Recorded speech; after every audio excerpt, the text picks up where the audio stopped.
কার কাছে এই মিনতি এ জীবন আমি আর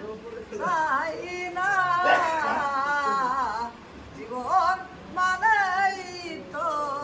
যন্ত্রণা বেঁচে থাকতে বোধহয় শেষ হবে না পাঠালেন জানিয়তি কার কাছে এই মিনতি এ জীবন আমি আর চাই না জীবন মানেই তো যন্ত্রণা বেঁচে থাকতে বোধহয় শেষ হবে না জীবন মানেই তো যন্ত্রণা বেঁচে থাকতে বোধহয় শেষ হবে না আর একটি জীবন